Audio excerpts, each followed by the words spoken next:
Welcome to this explainer on behalf of Forge College. Look, if you survived our last lesson on debugging Rust, a massive congratulations. I know those panicking validators and unexpected memory allocations gave a few of us some literal headaches. But today we're taking complete control.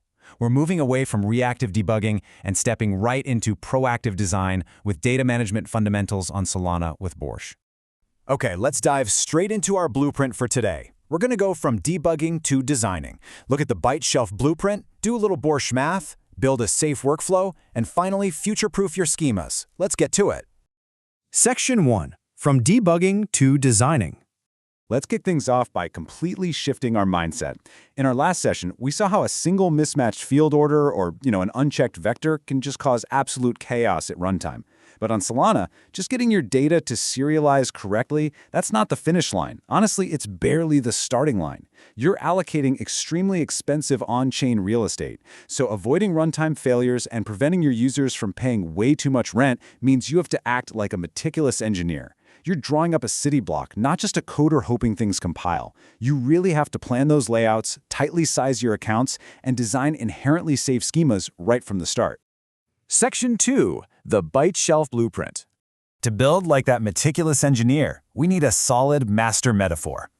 I want you to imagine your accounts data as a rigid filing cabinet shelf, drawn up in a beautiful pattern schematic. It's a contiguous sequence of bytes where every single piece of data needs an exact, perfectly predictable slot. Because Solana accounts, well, they don't just magically stretch to accommodate extra paperwork. Visualizing them as these rigid shelves is basically the absolute secret to memory safety. If you know exactly where a field sits on that shelf, you can access it cheaply and safely without tearing the whole cabinet apart. Now notice the clear contrast here between fixed size and variable length fields. Fixed fields, those are your pre-cut compartments. They give you constant time access and allow for zero-copy magic, simply because you always know their exact dimensions. But variable length fields, those are overflowing boxes on your perfectly organized shelf. Because their size constantly changes, they require length headers attached right to the front, and they tend to spill into flexible areas. You literally have to actively scan them. That costs precious compute, and more importantly, it introduces a massive security risk.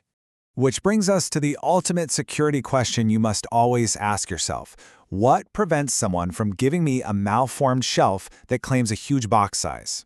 Seriously, imagine a malicious actor handing you a box with a label claiming it contains 1,000,000 bytes, but your shelf only has 50 bytes left. If your program blindly trusts that label and tries to open the box, well, it panics. Or even worse, it starts reading memory it really shouldn't have access to. So, how exactly do we mitigate that danger? We do it by implementing strict boundary checks during the deserialization process. Before you ever open a variable length box, you absolutely verify its header. You ensure the declared length actually fits within your remaining available bytes. And if it claims to be bigger than what's left, you reject that oversized input immediately. Let me tell you, failing early and deterministically is your absolute best defense against malformed data and those nasty runtime panics. Section 3. Doing the Borsh maths. Now that we understand the physical space of our shelf and the dangers of bad labels, let's shift our narrative into applied math. Borsh is incredibly powerful precisely because it has strict, predictable encoding rules. This lets us compute exact sizes up front to avoid nasty Solana rent surprises later on. A standard primitive, like a U8 or a bool, costs exactly 1 byte. A U64? That's stored in little endian format and costs 8 bytes. But look closely at string and vec. They cost 4 bytes just for the length prefix, plus the actual length of their content. Those 4 bytes are the dangerous headers we just talked about. You absolutely have to account for them in your math. Let's pull out our pattern schematics and do a quick back-of-the-napkin math problem together to see this in action. Imagine we're sizing an item struct for our smart contract. It has an ID, which is a U64, an owner, which is a pub key, and a data field, which is a vector. To keep our boundaries perfectly safe, we're strictly enforcing a maximum limit of 256 bytes for that data vector. So, what's the grand total for our allocation? It's 309 bytes. Let's actually break that math down together. We've got 8 bytes for the U64 ID. We have 32 bytes for the pub key. For our vector, we've got the mandatory 4 bytes for the header, plus our 256 byte maximum capacity, giving us 260 bytes. Add those up and we hit 300 bytes total. But like good meticulous engineers, we add an 8-byte margin for safety and future minimal changes, plus a 1-byte discriminator for our account type, arriving beautifully at exactly 309 bytes. No guesswork here, just solid engineering math. Section 4. building a safe workflow. We've got the blueprint and we've got the math. Now, how do we transform these concepts into a repeatable daily assembly? Well, here are the 5 essential steps every single Solana developer must follow before deploying anything to mainnet. Step 1. Define your Rust types clearly, making sure to separate fixed from variable fields. Step 2. Estimate the size using our conservative Borsh math. Step 3. Map that exact size to your account allocation and calculate your rent exemption cost. Step 4. Plan those absolutely crucial deserialization checks to guard your boundaries. And finally, Step 5. Decide on your upgrade strategy right from day 1. Now, speaking of upgrade strategies, there's a very clever insider tactic you can use called reserved capacity mode.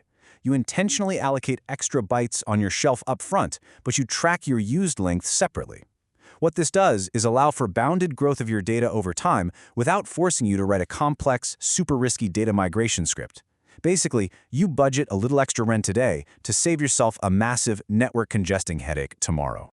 Section 5. Future-proofing your schemas. Let's face the reality of software engineering. Your data will inevitably need to grow. When the shelf is already built, what do? You generally have 3 main schema growth strategies to choose from. First is append-only, where you add new data slots at the very end of your shelf. This is fantastic because it preserves all the old byte offsets, meaning older client software won't suddenly break. Second is reserved padding, which uses those expansion slots we literally just discussed in reserved capacity mode. And third is full migration, where you literally deploy a completely new, larger shelf and copy the old state over. Full migration gives you the ultimate flexibility to redesign everything, but remember, it is highly computationally expensive to execute on chain. Before we wrap up, I want to leave you with a bit of a provocative question to ponder. Are your maximum bounds actually realistic for real-world inputs? I mean, it's great to reserve capacity and play it safe, but if you over-allocate an extra 1,000 bytes on every single user account just in case, you are burning your user's soul on empty shelf space. You absolutely must profile your real usage. Find that sweet spot between safe margins and strict rent efficiency. And that brings us to the end of our design blueprint. Next up, we'll be looking at integrating Borsh into Solana data structures, where we take all this foundational workflow and turn it into actual deployable code. That wraps up today's explainer on behalf of Forge College. To learn more about this subject, dive way deeper into Web3, and truly master your Solana programming skills, make absolutely sure to visit our website at forge.college. Keep building, keep calculating those bytes, and I'll see you in the next explainer.